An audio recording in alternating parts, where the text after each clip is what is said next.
오늘의 사연, 지금부터 시작할게요. 안녕하세요. 먼저 제 소개 간단하게 하겠습니다. 저는 평범한 30대 여성이에요. 평범한 여성인 저한테 찾아온 아주 평범하지 않았던 사연을 지금 여러분께 소개하려고 합니다. 그 어디서도 하소연할 데가 없어서 너무 심란하고 답답했는데 우연히 이 채널을 알게 되어서 너무 반가운 마음입니다. 이 채널에서 익명성을 빌려서 제 넋두리 하면 되겠네요. 저는 요즘 추세로 보면 비교적 결혼하기에는 어린 나이인 28살의 소개팅으로 중견기업에 다니는 남편을 만나서 결혼을 했고 현재 아이는 없습니다. 물론 저와 신랑 둘 다 아이를 갖는데 기능적인 문제는 없어서 곧 생길 거라고 믿어 의심치 않아서인지 결혼 생활 동안 아이 문제로 갈등이 생긴 적은 한 번도 없었습니다. 특별한 문제 없이 그렇게 남편과 알콩달콩 깨가 쏟아지는 즐거운 신혼생활을 즐기는 어느 날 시어머니한테 한 통의 전화를 받았는데 정말 청천벽력 같은 그런 얘기를 들었어요. 그 청천벽력 같은 전화 내용은 바로 도련님을 서울로 올려보낼 테니까 도련님과 같이 한 집에서 생활을 하라는 거였죠. 도련님은 대학을 졸업하고 지방에서 공무원 시험 준비를 하는데 아무래도 지방보다는 서울 노량진에서 공무원 학원을 다니면서 준비하는 게 더 합격 가능성이 클 거라고 서울에 있는 저희 신혼집에서 도련님이 당분간 지낼 수 있게 마음에 준비하라는 시어머니의 전화였습니다. 정말 마른 하늘에 날벼락 같은 얘기였어요. 물론 시어머니께서는 생활비를 넉넉하게 지원해 주신다고 했어요. 한 달에 100만 원씩 주신다고 말이죠.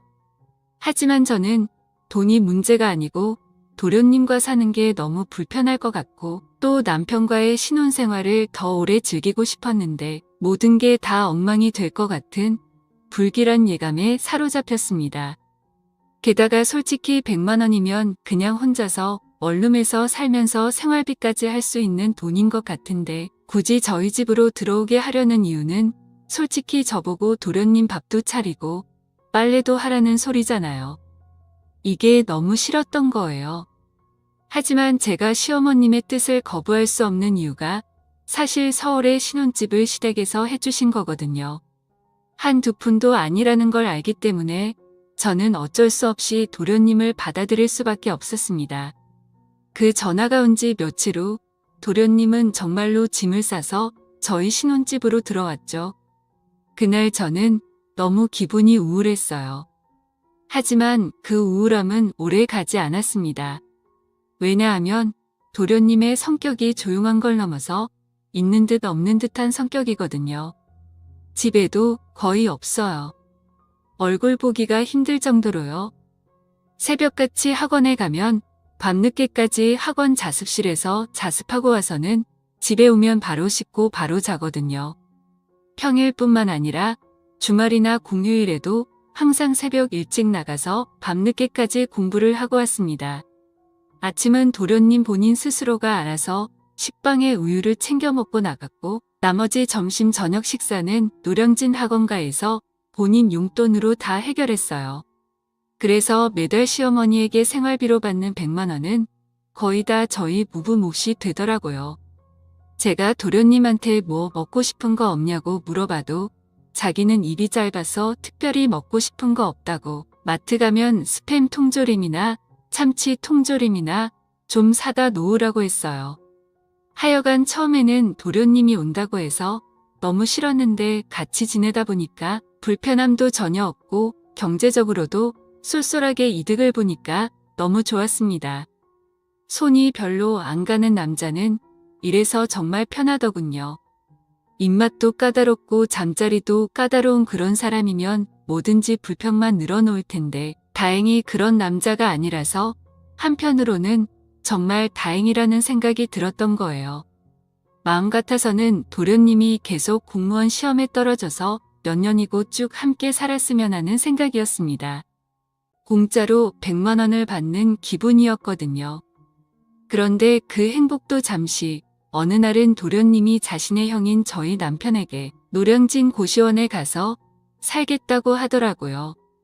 그 이유가 뭐냐고 남편이 묻자 그냥 저희가 사는 신혼집에 자신이 폐를 끼치는 것 같다고, 자기가 여기 있는 거 자체가 큰 민폐인 것 같다고, 그냥 마음 편히 노량진에 있는 고시원에 등록해서 거기서 공부하면서 지내겠다고 하는 겁니다. 저와 남편은 동시에 결사반대했습니다.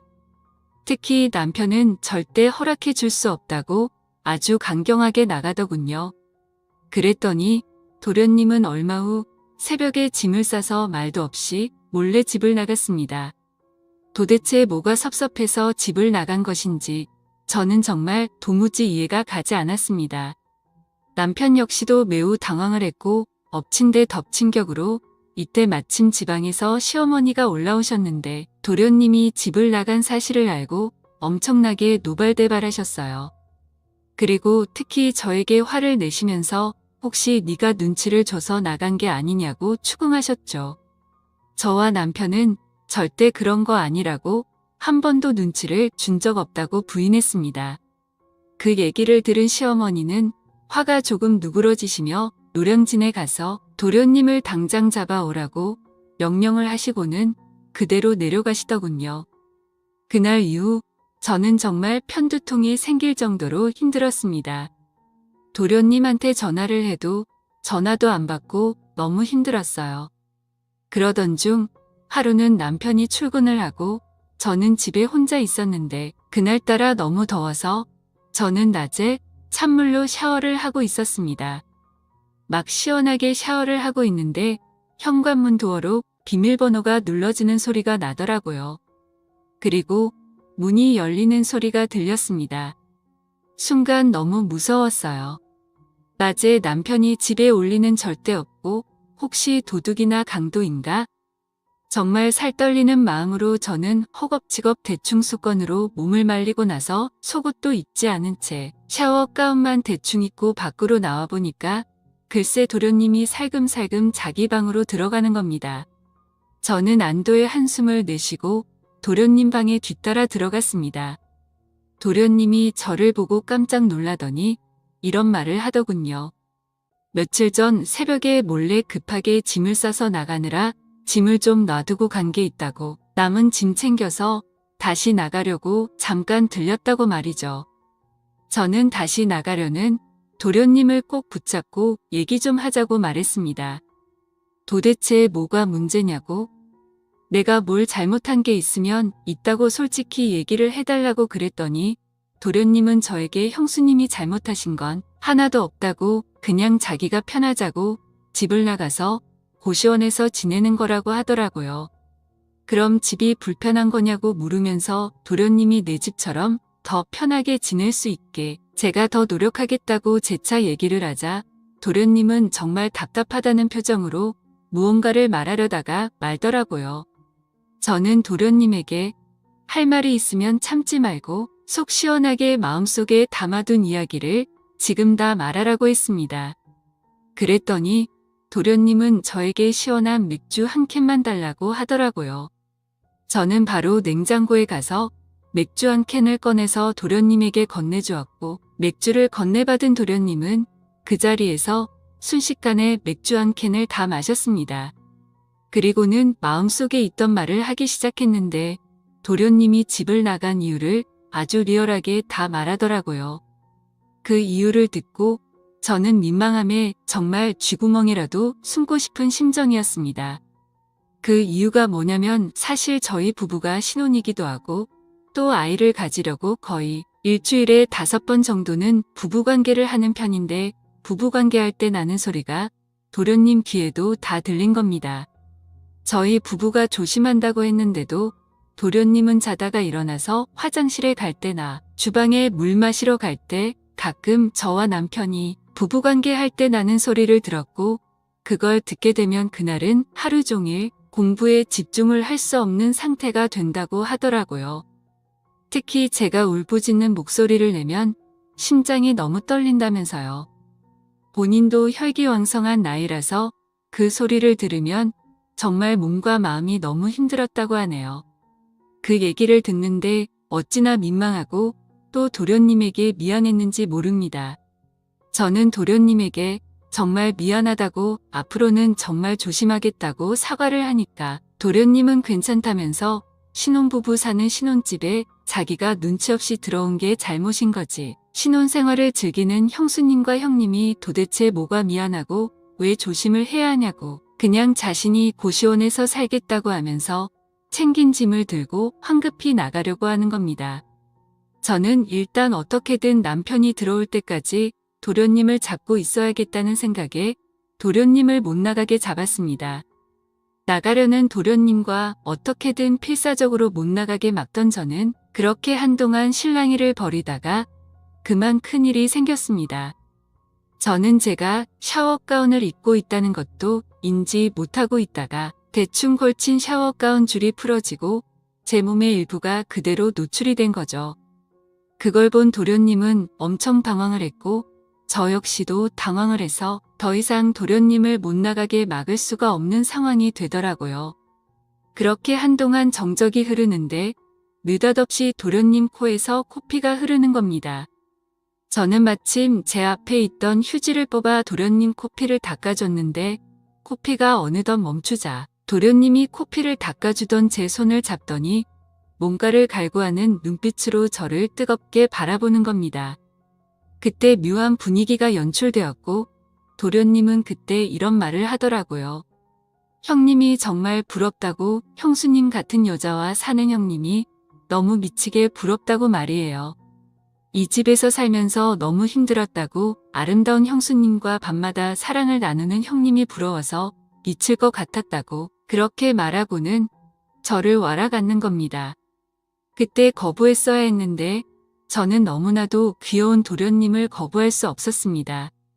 그렇다고 제가 도련님한테도 욕정을 품을 만큼 그걸 심하게 밝히는 음흉한 여자라서가 아니고 도련님에게 연민의 정을 느꼈기 때문에 대차게 거부할 수 없었던 것 같아요. 그 당시에 도련님이 너무 가엾다는 느낌이 들었거든요.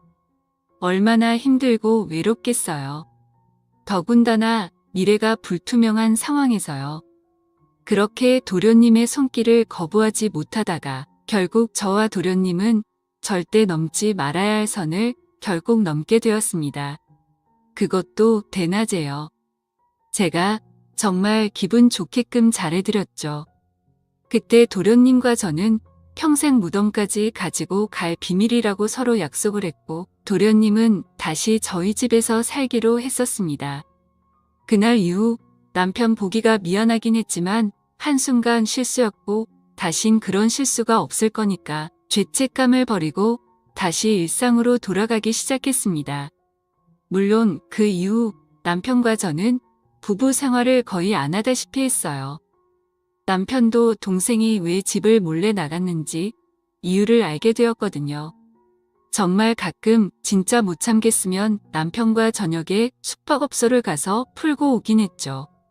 그러던 어느 날 그날도 남편은 출근하고 없고 저 혼자 집에 있는데 낮에 도련님이 집에 들어오는 겁니다. 저는 도련님에게 낮에 무슨 일이냐고 지금 학원에 있어야 할 시간 아니냐고 물어봤어요. 그러자 도련님은 공무원 시험 수험서를 집에 놔두고 가서 다시 가지러 왔다고 했는데 그 말을 하는 순간 입에서 술 냄새가 나더라고요. 왜 저러나 싶었습니다. 열심히 공부해도 될까 말까한 시험인데 저렇게 대낮부터 술을 마시면서 어떻게 하려고 저러나 싶었어요. 도련님은 그때 저한테 묻더라고요. 요즘은 왜 부부 생활을 안 하는 거냐고요. 사랑을 나누는 소리가 전혀 안 들린다고요. 저는 그 말에 기분이 매우 나빴습니다.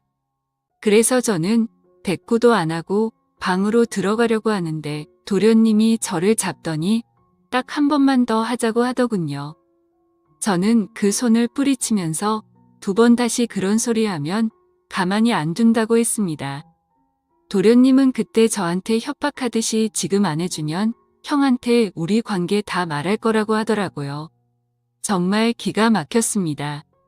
불쌍해서 한 번 응해줬더니 이제 그걸 빌미로 협박하다니 진짜 인간 이하로 보이더군요. 하지만 남편에게 다 일러 바치겠다는 말 때문에 저는 이번에 딱 한 번만 더 해주면 앞으로는 절대 우리 관계 폭로한다는 그딴 말 안 하는 거라고 약속을 받고 또 한 번 도련님에게 저를 내주었습니다. 정말 그때는 울고 싶을 만큼 많이 비참하더라고요. 내가 왜 그런 바보 같은 짓을 했는지. 그런데 문제는 점점 더 악화되었습니다. 도련님은 그 이후로도 저에게 관계를 요구했고 제가 거부하면 역시 그때와 마찬가지로 모든 사실을 말하겠다고 하더라고요. 심지어는 남편이 집에 있는데도 몰래 요구를 할 때도 있었고요.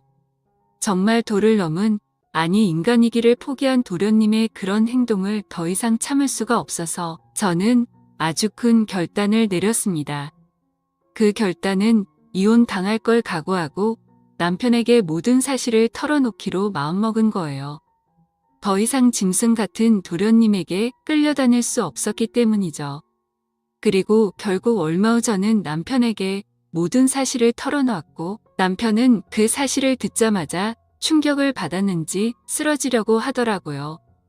겨우 정신을 차린 남편이 저를 노려보더니 따귀를 한 대 세차게 때렸습니다. 저는 100번, 1000번 맞을 만했습니다. 그보다 더 심하게 저를 때렸더라도 할 말이 없었을 겁니다. 잠시 후 도련님이 집에 들어왔고 남편은 도련님을 보자마자 정말 복날의 개 잡듯이 두들겨 패더군요. 정말 놀랐습니다. 남편에게 저런 모습이 숨어 있는지. 하긴 아무리 순한 사람도 아내가 자기 친동생과 부적절한 관계에 있었다면 눈이 뒤집혔겠죠. 정말 저러다가 도련님이 맞아 죽는 게 아닌지 걱정까지 들더라고요. 하여간 반쯤 죽을 만큼 두들겨 패고 나서 도련님을 쫓아냈습니다. 얼마 후 저도 친정으로 쫓겨났는데 남편은 저에게 생각할 시간을 달라고 했고 저는 그런 남편의 결정을 기다리는 중입니다. 남편이 저를 용서해 준다면 평생 남편을 섬기면서 살 것이고 만약에 남편이 저를 결국 용서를 안 해주고 이혼을 하자고 해도 저는 그 뜻을 받아들일 겁니다. 왜냐고요? 저는 정말 해서는 안 될 짓을 벌였고 남편에게 씻을 수 없는 상처를 준 아내잖아요. 정말 하루하루 많은 반성과 성찰을 하고 있습니다. 제가 너무 큰 죄를 지어서 정말 남편에게 미안하네요. 그리고 도련님 그놈은 공무원 시험 포기하고 지방에 내려가서 농사를 짓는다고 하네요. 잘 된 것 같습니다. 그렇게 부도덕한 인간이 공무원이 된다면 나라가 어떻게 되겠습니까? 하여간 제 얘기는 여기까지였습니다. 여러분들은 저를 교훈 삼아서 절대 저같이 어리석은 실수는 절대 하지 말아주세요. 그럼 저는 이만 물러나겠습니다. 감사합니다. 오늘의 사연 읽어드릴게요. 안녕하세요. 저는 올해 30살이 된 남자입니다. 지방에서 일을 하다가 서울로 발령이 나서 서울로 올라가게 되었는데 취업한 지 얼마 되지 않아 당장 방을 구해서 지내기가 힘들었습니다. 나이가 5살 차이 나는 형이 있는데 염치 없지만 보증금을 마련할 때까지만 혹시 형네 집에 들어가 살아도 되냐고 물어봤어요. 아무래도 결혼한 지 얼마 안 된 신혼집에 들어가기 정말 미안하고 염치 없었지만 급하게 발령이 난 거라 어쩔 수가 없었습니다. 형도 형수랑 상의해보고 연락 준다고 기다리라고 하더라고요. 다음날 전화가 왔습니다. 들어와서 살아도 좋으니 6개월 뒤에는 방구에서 나가라고 하더라고요. 너무 고마웠습니다. 그렇게 주말에 이사를 완료했고 형수한테 감사의 마음으로 립스틱 하나 선물로 줬습니다. 형수는 형보다 1살 연하로 저보다도 어려 보이는 외모에 예쁘게 생겼어요. 그래서 결혼한다고 형수 데리고 왔을 때 왜 형수같이 이쁘신 분이 형 같은 사람을 만나냐고 우스갯소리로 얘기하기도 했습니다. 형수랑은 별로 만난 적이 없어서 많이 어색한 사이였어요. 남자 형제라 그러기도 하고 형이랑 나이 차이가 많이 나다 보니까 형이 대학 간 이후로 계속 떨어져서 살았으니 형이랑도 사이가 서먹서먹하긴 합니다. 그래서 최대한 집에서 조용히 지내기로 다짐했습니다. 그렇게 형과 형수와 함께 생활하기 시작했습니다. 다행히 안방에 화장실이 하나 따로 있었기 때문에 씻거나 할 때도 크게 불편함이 없었고 형수도 일을 하기 때문에 아침은 다들 간단히 먹고 출근을 했어요. 가끔 제가 일찍 일어나서 샌드위치도 만들어서 같이 먹고 그랬습니다.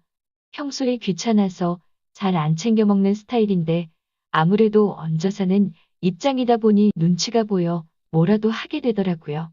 제가 들어와서 불편하지 않게 하려고 최대한 노력했습니다.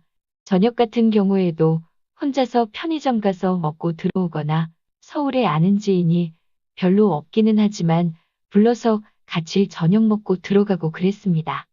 제가 계속 늦게 들어가고 그러니 형이랑 형수가 신경 쓰였는지 집에서 저녁 같이 먹고 그러라고 하더라고요. 그래서 종종 일찍 들어가서 저녁도 같이 먹고 설거지도 하고 그랬습니다. 그렇게 한 달 정도 지내다 보니 조금씩 편해지더라고요.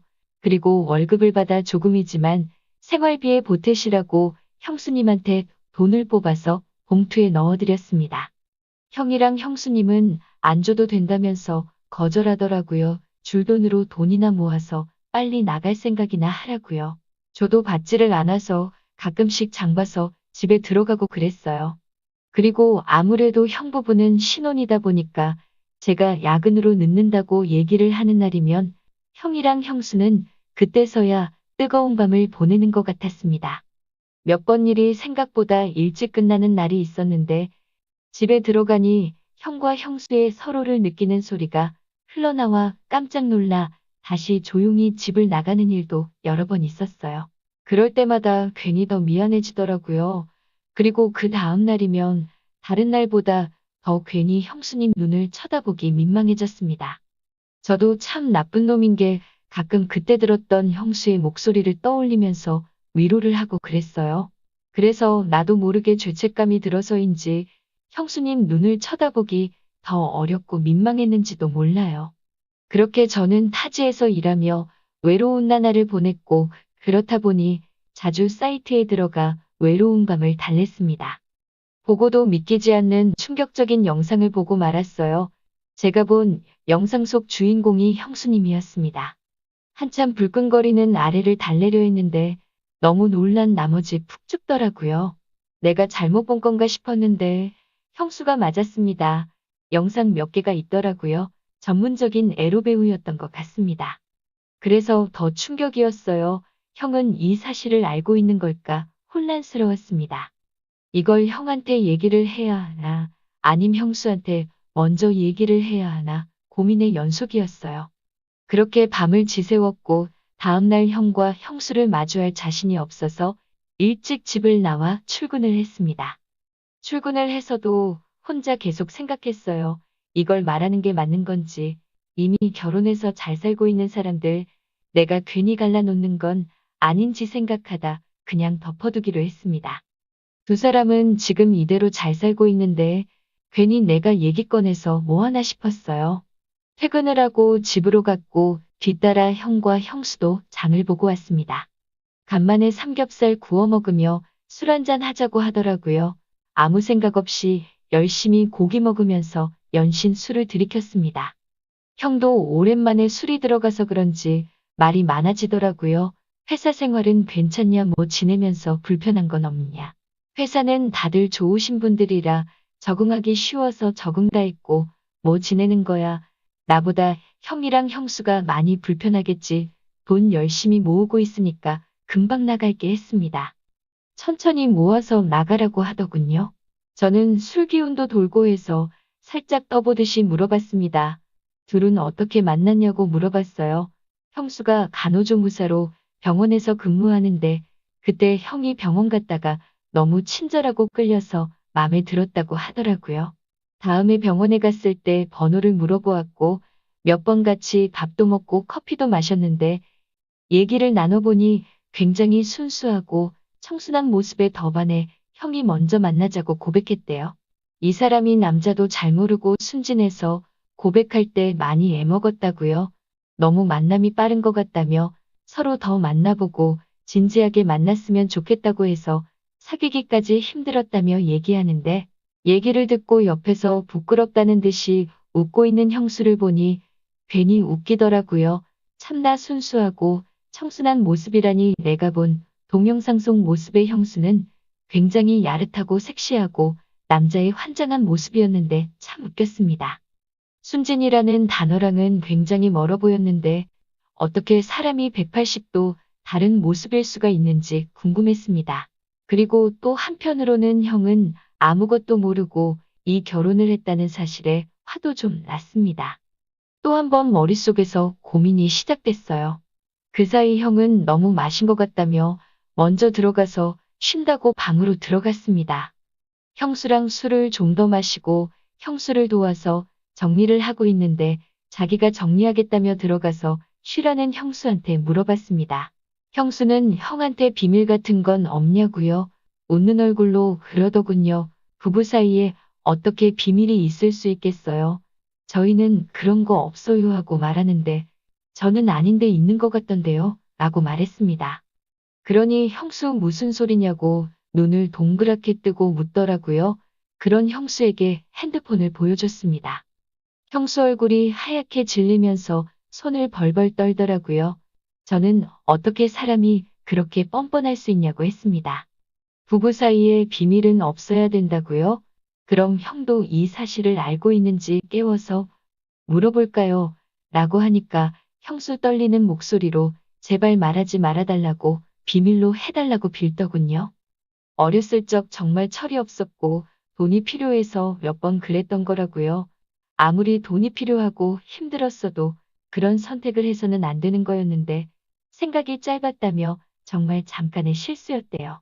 굉장히 후회했고 형을 만나서 사랑받고 하다 보니 이대로 행복하게 평범하게 지내고 싶었답니다. 그래서 저는 내가 비밀로 해준다고 하면 나한테 뭘 해줄 거냐고 물었습니다. 그러니 형수는 제 쪽으로 와서 제게 입을 맞추더군요. 저는 놀랐지만 현란한 놀림에 빠져 받아들였습니다. 형수는 입술을 떼고 재미 쪽으로 손을 가져가더니 그러더군요. 도련님 밤마다 혼자 하는 거 다 안다고요. 자기가 풀어주겠다며 다시 키스를 하면서 방으로 들어갔습니다. 그렇게 형수는 제 위로 올라탔고 저희는 뜨거운 시간을 보냈습니다. 형수는 타지 와서 많이 외로운 거 안다며 자기가 잘해줄 테니 형한테는 제발 말하지 말아달라고 사정을 했습니다. 저도 남자인지라 영상 속 형수가 떠올라 형수가 키스를 시작했을 때 거부하지 못했어요. 형수는 영상 속보다 훨씬 최고였습니다. 형이 맨날 피곤하다고 입에 달고 살면서 형수와 왜 그리 뜨거운 밤을 보내는지 알겠더군요. 저는 일단 알겠다고 생각해보겠다 했습니다. 다음날 형수가 끓인 해장국을 먹는데 형수는 계속 제 눈치를 보며 뭐라도 더 챙겨주려고 하니까 제가 뭐라도 된 것 마냥 우쭐해지고 그러더라고요. 형이 밥 먹고 골프 치러 간다고 나갔습니다. 저는 이때가 기회다 싶어 형수에게 영상에서 본 것처럼 해달라고 요구했어요. 형수는 아래로 가서 영상에서 본 것처럼 해줬습니다. 역시나 황홀하더군요. 형이 없으니 마음껏 소리를 내고 할 수 있어서 더 흥분됐습니다. 그렇게 이런 생활을 몇 번 하던 중 뒤늦게 형한테 죄책감이 들더라고요. 생전 어색하게 지냈던 형제 사이였는데 그래도 같이 지낸다고 챙겨주는 거 보니 가족은 가족이다 싶었어요. 그리고 형수가 이런 생활에 지쳐 다 포기하고 폭로한 뒤 이혼한다고 하면 나는 어떻게 하지 싶더라고요. 그러면 저는 완전 매장당하겠죠. 정신 차리고 빨리 직구해 나가서 형과 형수랑 최대한 안 보고 사는 게 최선이겠죠. 어차피 이제는 형한테 말하지도 못해요. 잠깐 미쳐서 형수랑 이미 끝장볼대로 다 봤으니.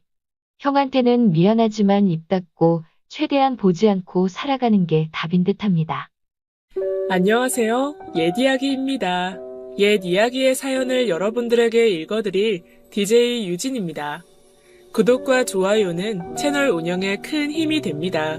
꼭 부탁드리며 저는 여러분들의 댓글도 하나하나 다 읽고 있으니 댓글도 많은 참여 부탁드립니다. 그럼 오늘의 사연 바로 시작할게요. 안녕하세요. 인천에 거주하고 있는 평범한 주부입니다. 나이는 벌써 40대가 되었네요. 평소에 사람들을 만나게 되거나 통성명을 하게 될 때 저도 모르게 나이와 이름 다음으로 직업이나 학교를 물을 때가 있어요. 꼭 그 사람의 뒷배경이 궁금하기보다는 초면에 어색해서 질문을 던지다 보니 뻔한 질문들 중에 몇 가지에 속할 뿐이지요. 그렇다고 해서 그 배경으로 그 사람을 평가하는 기준으로 두지는 않습니다. 저와는 반대로 무조건적으로 학벌을 보고 그걸 그 사람의 인격체로 판단하는 저희 시어머니에 대해서 말씀을 드릴까 합니다. 사람은 대체로 자신과 닮아 있는 사람을 좋아하기도 하지만 되려 자신과 정반대인 사람을 선망하고 호감을 가지기도 하죠. 시어머니가 딱 후자였던 것 같아요. 전 그저 보통의 교과 과정을 마치고 고향인 대전에서 대학을 졸업했어요. 직장이 서울이었던 터라 직장 생활을 하다가 남편을 만나게 되었죠. 남편도 저와 비슷했고 끼리끼리 만났습니다. 그런데 때 아닌 학벌 스트레스는 처음 시댁에 인사드리는 그날부터였습니다. 그래서 지방대 출신이라고?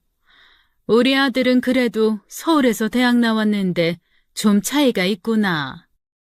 남편이 서울 안에 있는 대학을 나오기는 했지만 그렇게 명문대는 아니었고 그저 서울에 있는 대학일 뿐이었습니다. 그래서 무슨 소리를 하시는 거지? 하고 듣고만 있었는데 친정 부모님도 계시는 마당에 꼭 시어머니의 말씀이 저와 남편이 학벌 차이가 많이 난다는 듯이 계속 돌려 말씀하셨어요. 친정 부모님도 뭔가 뉘앙스가 이상함을 느꼈는지 헛기침을 한 번씩 하셨죠. 슬슬 불쾌해질 때쯤 남편이 분위기를 띄우며 결혼 이야기로 화제를 돌렸습니다. 워낙에 연세가 있으시고 옛날 분이니 그런가 보다 했어요. 직장에서도 보면 나이 많은 상사들이 꼭 하는 소리였거든요. 제가 막 회사에 입사할 때 면접관이 지방대 출신이라서 힘들겠다는 등 시어머니 말씀과 똑같이 이야기를 했었으니까요. 기분 나쁜 마음은 접어두고 순조롭게 결혼 준비를 해나갔어요. 그러던 와중에 서울에서 계속 직장 생활을 이어나가야 되는데 집 구하기가 하늘의 별 따기였어요. 어쩔 수 없이 시댁이 2층 주택이라 빈 방이 많아서 시집살이를 자처해야만 했죠. 정말 쪽방에 살지언정 시댁에서 사는 건 피했어야 했습니다. 나중에야 땅을 치고 후회를 했죠. 시어머니께서는 상견례 때 보여줬던 모습 그대로셨습니다. 같이 살게 되고 처음으로 같이 식사를 하던 아침이었는데 일부러 알람도 맞추고 일찍 일어나서 시어머니를 도와드렸어요. 저도 남편과 같이 출근을 해야 하는 입장인데 말이죠. 어디에 뭐가 있는지도 모르는데 얼레벌레 시어머니 눈치를 봐가면서 상을 차리는데 계속 한숨만 푹푹 쉬시더니 못 배워서 잘 모른다는 둥, 이래서 학벌을 봐야 된다는 둥 말도 안 되는 논리를 펼치시는 거예요. 뭐 명문대에서는 시댁 첫날 상 차리는 법에 대해서 가르쳐 주나요? 시어머니에게 잘 보이는 법이라도 가르쳐 줄까요? 저도 너무 어이가 없는데 꾹꾹 참으면서 차렸습니다. 다 차리고 가족들이 나와 같이 식사를 하는데 제가 왼손잡이라서 젓가락질을 왼손으로 하니까 여기가 저승이니? 어딜 왼손으로 밥을 뜨니? 집에서 그런 거 안 배워? 학교가 부실해서 그런가 부족하구나. 저는 살다 저승에서 왼손으로 밥 먹는다는 소리 처음 들어봤어요. 왼손잡이가 얼마나 많은데 저런 말 같지도 않은 소리를 하시지? 하며 시어머니를 쳐다보는데 절 보지도 않으시고 중얼중얼 계속 못 배웠다는 듯이 이야기를 하셨습니다. 그래서 울컥울컥 올라왔지만 같이 앉아있는 남편과 시아버님을 생각해서 그냥 먹었어요. 그런데 시어머니께서 드시던 숟가락으로 제 왼손을 탁 때리시더니 왼손 쓰지 말라고 했잖니. 못 배운 것이. 이러시는 거예요. 진짜 너무 열받아서 회사에 일찍 가겠다고 먼저 자리를 떴습니다. 나가는 제 뒤로 계속해서 시어머니의 험담이 들려왔어요. 남편에게 그러게 좀 배운 애를 만났어야지 어찌 저런 애를. 회사에 가서도 계속 생각나고 눈물이 막 나는데 뒤늦게 온 남편이 절 달래주었어요. 시어머니께서는 원래부터 교육에 예민하시고 좀 과하시다고요. 앞으로 또 그런 일이 있으면 자기가 다 막아주겠다고 말이죠. 돈 모을 때까지 딱 1년만 참자고 했습니다. 그래서 좀 위안이 되기는 했어요. 남편이 제 편이 되어줘서요. 시어머니의 공격이 들어올 것 같으면 남편이 자리를 피할 수 있게 해주거나 한 번씩 외식하자고 하고는 저녁을 먹고 들어갔어요. 되도록이면 시어머니와 마주치지 않도록 하였죠. 하지만 그런 것들도 한계가 있었죠. 언제까지 피할 수만은 없으니 말이에요. 게다가 시한폭탄 같은 동서가 나타났거든요. 외국에 있어서 결혼할 때도 자리하지 않고 한참을 못 보다가 일 때문에 한국에 들어오게 되었어요. 전 그저 외국에 살고 있다고만 들었는데 알고 보니 고학력 최고봉인 겁니다. 동서가 온다고 한 순간부터 시어머니께서는 잔치였어요. 일주일 전부터 저에게 뭐 사와라, 뭐 장봐와라, 얼마나 유난을 떠시던지 대통령이라도 방문한 줄 알았습니다. 남편에게 미리 귀띔해달라 물으니 동서는 하버드 대학을 졸업하고 국제 변호사를 하고 있다고 하더군요. 시어머니께서 왜 그리 난리이신지 대강 예상이 됐습니다. 동서가 집에 도착하니 시어머니에게 전 그저 투명 인간이었어요. 다 차려놓은 밥상에 동서는 수저만 들었는데 고생했다는 둥, 힘들지 않냐는 둥, 어화둥둥 난리도 아니시더군요. 그 상은 제가 다 차린 거고 고생은 제가 했는데 말이에요. 퇴근하고 바로 상 차리느라 힘들어 죽는 줄 알았는데 말이죠.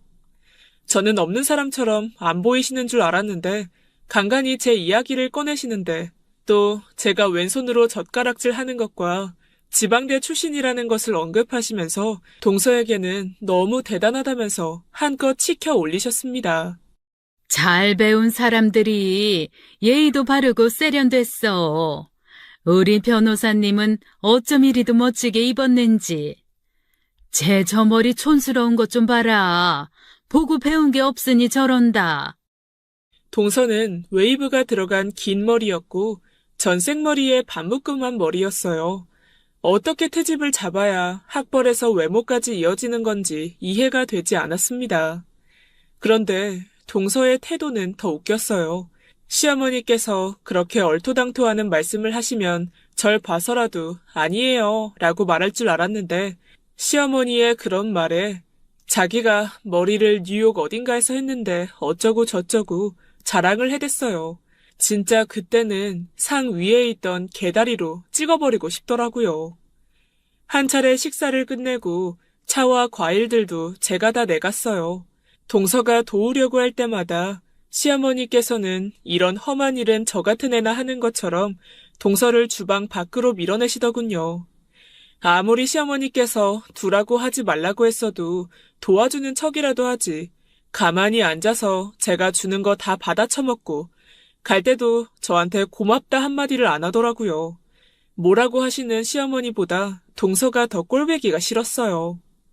설마 자주 오겠어? 볼일 별로 없겠지 하고 넘겼는데 그 후로도 계속 무슨 맛집 방문하듯이 밥을 안 먹어서 들렸다는 둥, 시어머니 생각이 나서 들렀다는 둥 별소리를 다 하면서 너무 자주 오는 거예요. 그럴 때마다 시어머니께서는 변호사님이 오시니 상 차려라 하시면서 출근해서 일하고 있는 저를 들들 볶아댔습니다. 어느 날은 퇴근하고 오니 집안에 시어머니 친구분들이 잔뜩 와 계셨어요. 그리고 얼마 안 돼서 동서가 오더니 또 우리 변호사님 하면서 앉히고는 친구분들이 돌아가면서 법이나 소송 관련해서 묻고 동서가 답을 해주고 그랬습니다. 그러면서 저는 그분들이 드실 차를 대접해 드렸고 말이죠. 시어머니께서는 친구분들에게 자랑을 하고 싶으셨던지 몇 번씩 친구분들이 오셔서 그런 시간들을 가졌어요. 그랬더니 동서가 슬슬 싫은 내색을 보이더군요. 잘 됐다 싶었습니다. 저러면 이제 잘 안 오겠지 하고 말이죠. 하지만 그건 저의 착각이었어요. 시어머니께서 자랑값으로 동서에게 차를 한 대 사줬거든요. 뭐 하나 더 떨어질까 싶었는지 동서가 뺀질나게 드나들었습니다. 그래서 밤마다 저는 남편을 달달 볶았어요. 남편은 또 동서도 한가한 사람이 아니라서 바빠질 거니 언제까지 그럴 순 없다고 조금만 참아달라고 하는 거예요. 그래서 시어머니 아들인 네가 대신 맞아라 하고 엄청 때렸습니다. 그래도 분이 안 풀리더라고요. 그러던 어느 날 하늘이 제 말을 안 건지 아니면 저도 꾀가 난 건지 회사에서 일하면서 손을 심하게 다쳤어요. 거래처에 갔다가 문이 고장나는 바람에 문에 끼어서 골절이 되었습니다. 병원에 들러서 붕대를 감는데 간호사분께 부탁했어요. 기왕 하는 거 왕깁스로 해달라고 말이죠. 간호사님, 조금 있으면 명절이잖아요. 아시죠? 손가락까지만 말고 요 위에, 아니 이 한참 위까지 좀 감아주세요. 알겠다는 듯이 간호사분이 웃으며 더 신경 써서 감아주셨습니다. 그래서 전 손가락에서 손목까지만 하면 될 깁스를 어깨까지 감았어요. 그 꼴로 가니 시어머니께서는 또 한마디 하셨습니다. 머리가 나쁘니 몸이 고생이지. 조심하면 되었을 것을 머리가 나빠 몸이 다쳤다며 혀를 끌끌 차시는데 그래 떠들어라. 난 아무것도 안 할란다 했습니다. 왼손은 절대 쓰지 말라 난리치셨으니 명절이던 나발이던 제가 뭐 할 수 있나요. 그래서 대단하신 변호사님이 오셨습니다. 시어머니 혼자서 명절상을 차리기엔 역부족이고 다른 가족들이 돕기에도 한계가 있었거든요. 제가 진짜 손이 빠르고 요리를 엄청 잘하는 편인데 시어머니께서는 그걸 아시면서도 단 한 번의 칭찬이 없으셨어요. 그저 잘하니 부려먹기 좋다 여기시고 이거저거 엄청 시키기만 하셨죠. 꼭 집에 일 잘하는 가정부 하나 생긴 것처럼 말입니다. 넌 머리가 나쁘니 몸이나 써라 이런 마인드인 거죠. 그러니 고양이 손이라도 빌리자는 심산으로 동서가 왔는데 시어머니께서 전 좀 붙여달라고 했는데 원래 전이 계란 입혀서 노란색이잖아요. 동서의 전은 전부 검었어요. 저도 한편으로 생각하기에 공부 잘하는 사람들은 뭐든 잘할 줄 알았는데 그것 또한 선입견이었나 봅니다.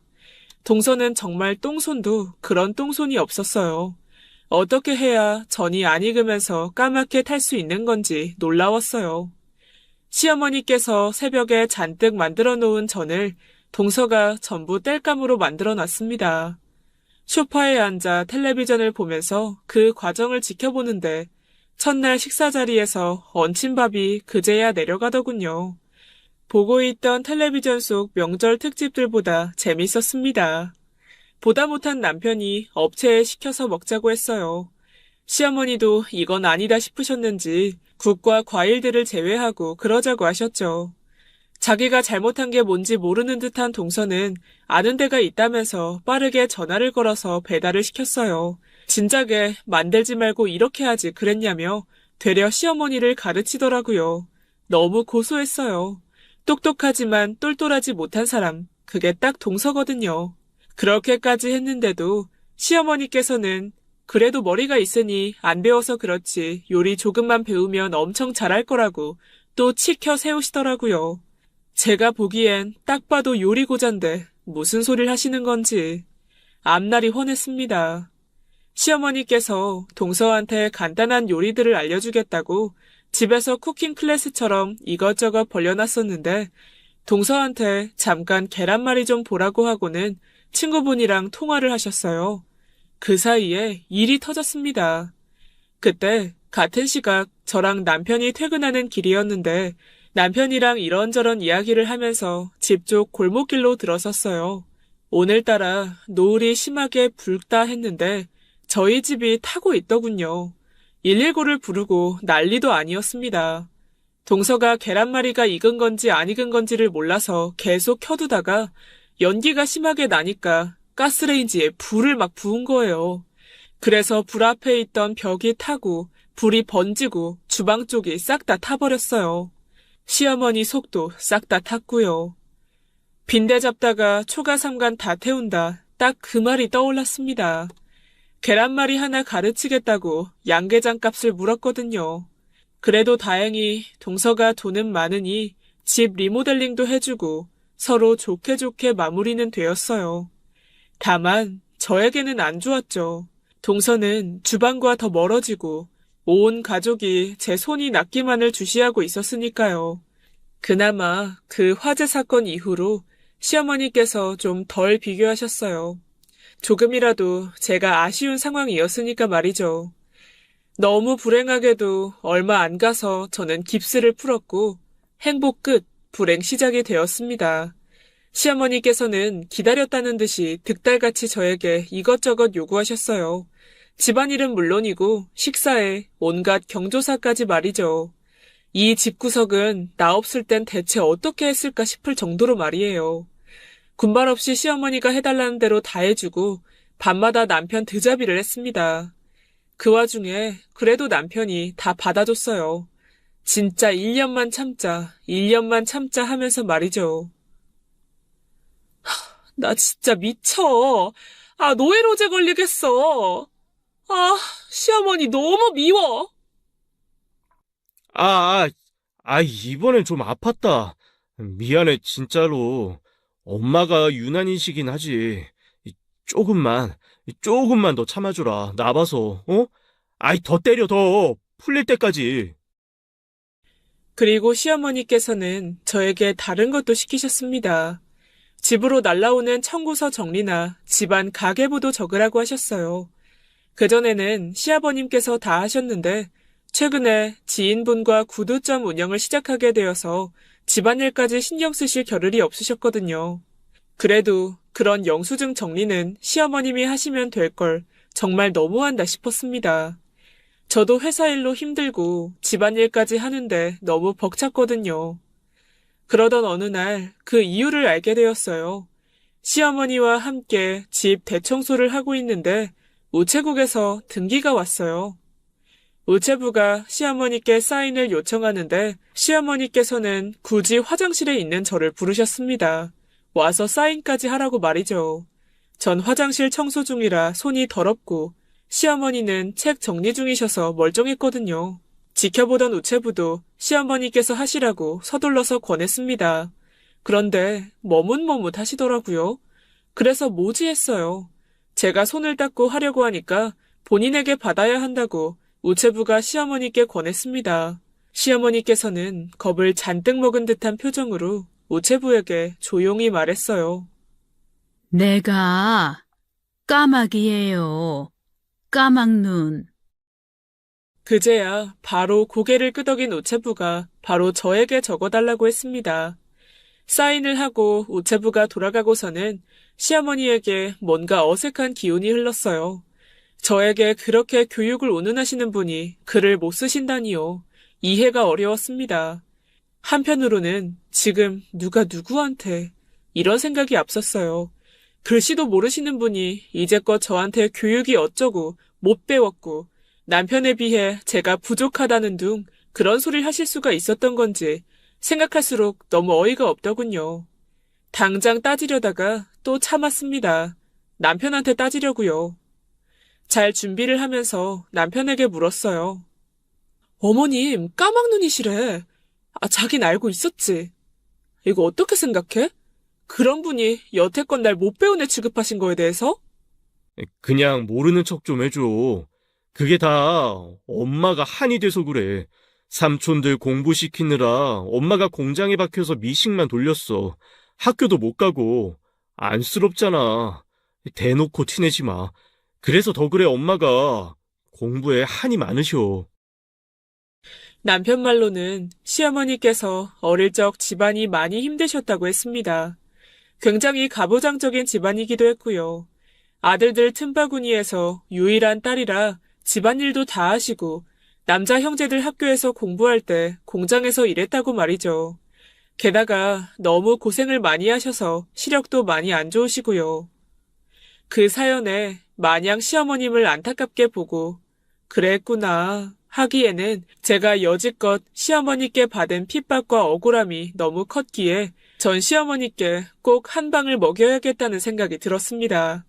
그래서 벼르고 있다가 시어머니께 어버이날 편지를 써드렸어요. 어차피 못 읽으실 걸 알기에 여태껏 제가 받은 그 시집살이며 동서와의 비교, 그리고 시어머니는 글도 못 읽으시면서 글도 읽고 대학 나온 나를 왜 무시하시는 건지에 대한 억울함을 장문으로 적었습니다. 어버이날 선물과 함께 드리고는 전 비장한 미소를 지었어요. 저걸 읽으시던지 안 읽으시던지 부끄러우시겠지 하고 말이에요. 그런데 진짜 안 읽으셨는지 며칠이 지나도 아무 말이 없으시더라고요. 제가 편지에 진짜 적나라하게 적어서 말이 안 나올 수가 없었거든요. 그러던 어느 날 시어머니 심부름으로 시부모님 방 안에 도장을 찾고 있는데 서랍에서 제가 드린 편지를 발견하게 되었어요. 그런데 제 편지에 빽빽하게 동그라미가 쳐져 있는데 글에 자음 모음 따로따로 동그라미가 쳐져 있었어요. 사전에 끼워진 채로 말이에요. 제가 편지지 가득 채워 써서 7장을 드렸는데 첫 장에 2줄 정도만 겨우 읽으신 것 같더라고요. 그 순간 확 얼굴이 빨개지고 뭔가 모르게 제 자신이 부끄러웠습니다. 모르는 부끄러움보다 알면서도 상대를 희롱하는 게 더 부끄러운 거니까요. 욕만 안 썼지 까막눈인 시어머니를 놀리는 글이 가득한 편지를 그렇게나 정성스럽게 읽으시려고 애쓰신 시어머니께 너무 죄송해졌습니다. 어릴 때 저도 그런 적이 있었어요.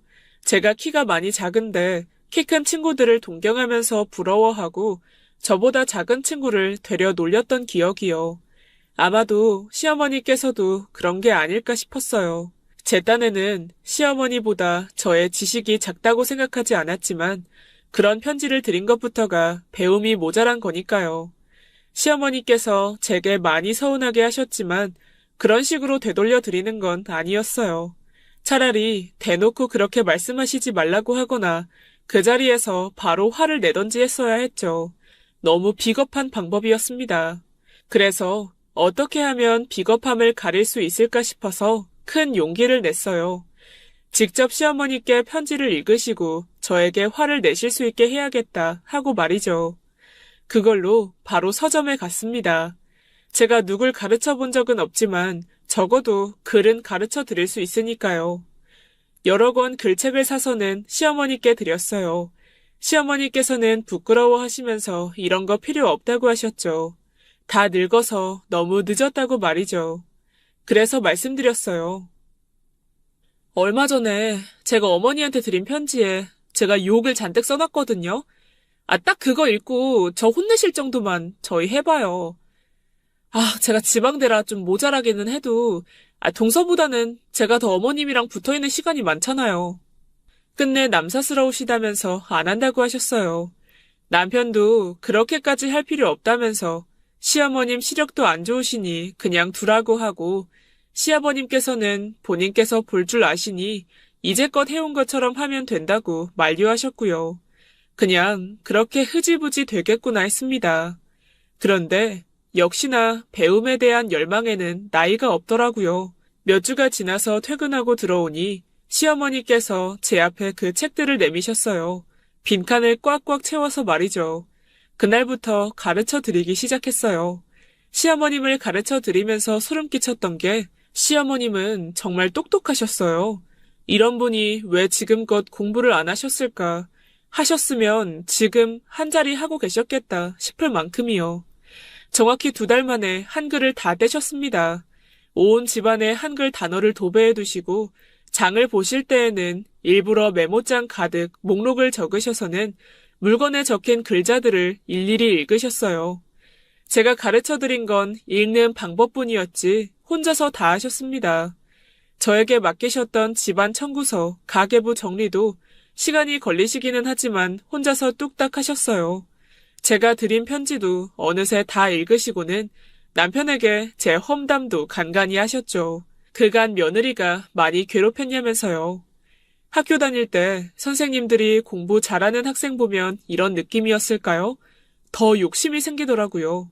그래서 저는 시어머님을 더 설득했어요. 검정고시까지 준비해보자고 말이죠.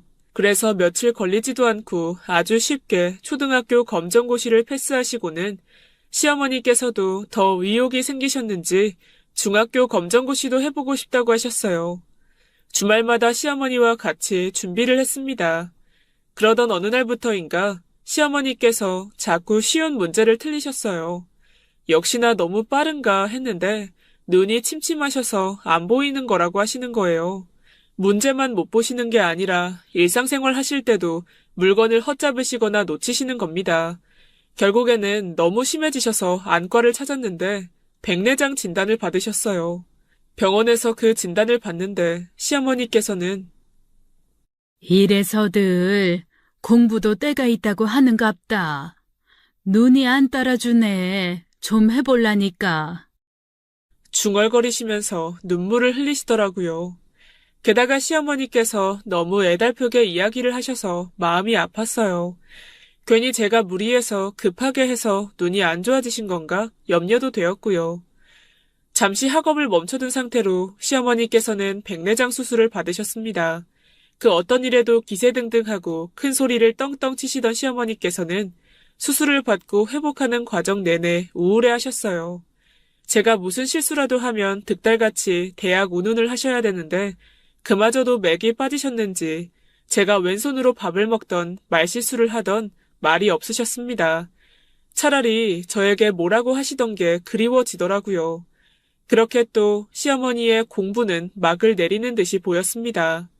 그러던 중에 소송을 마치고 동서가 또 집에 찾아왔어요. 이런저런 선물을 잔뜩 사가지고 와서 시어머니 기분이 좀 풀어지겠다 싶었죠.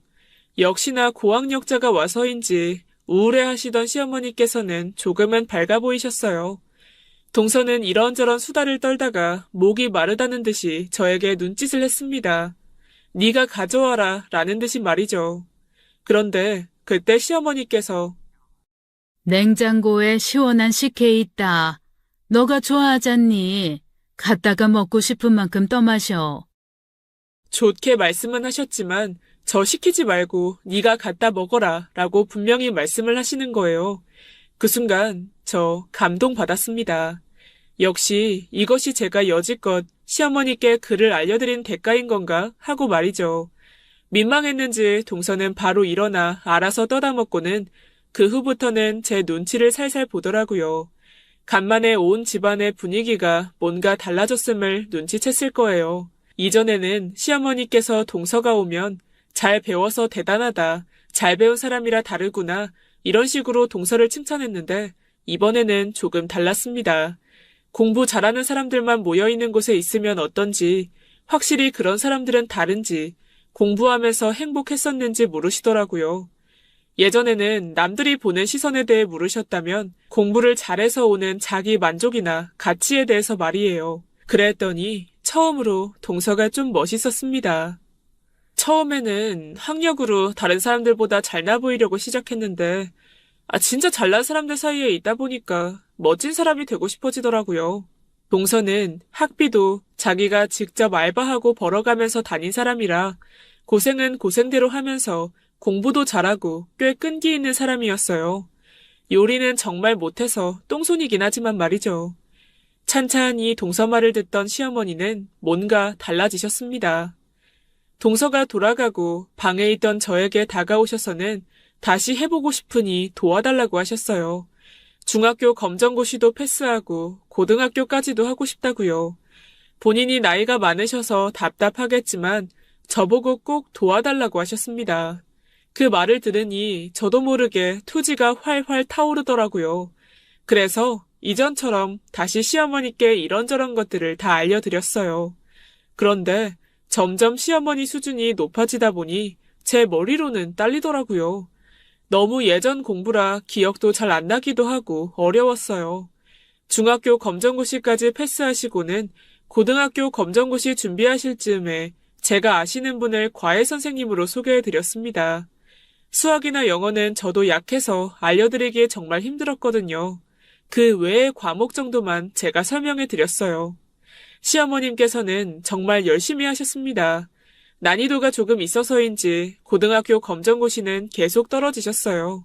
그 와중에 이전에 시어머님 말씀처럼 진짜 공부에는 때가 있는지 건강하시던 시아버님이 일하시다가 갑자기 고혈압으로 쓰러지게 되셨습니다. 또 한 번의 공부를 중단하고 시어머니께서는 시아버님의 병간호만 하셨어요. 쓰러지셔서 오래간 일어나지 못하셨거든요. 아버님이 아프셨던 그 기간은 온 가족 모두가 힘들었습니다.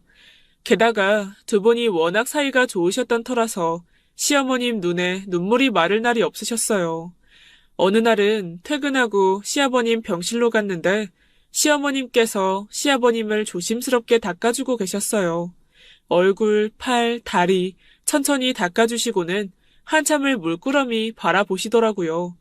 그러시더니 저를 보며 이 양반이 처음에는 내가 글 못 읽는지 모르고 내 마음 사려고 편지를 꿰줬어. 뭔 글자인지는 몰라도 글씨를 참 잘 쓰는구나 하고는 내가 반했었지. 시어머니께서 한창 오빠들 뒷바라지하며 공장을 다닐 때 시아버님께서는 그 공장장 아들이었는데 시어머님을 볼 때마다 편지를 주셨다고 했어요.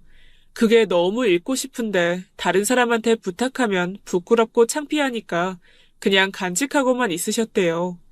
편지를 100통을 줘도 1000통을 줘도 시어머니께서 답이 없으니까 시아버님께서는 결국은 용기 내서 말을 거셨다고.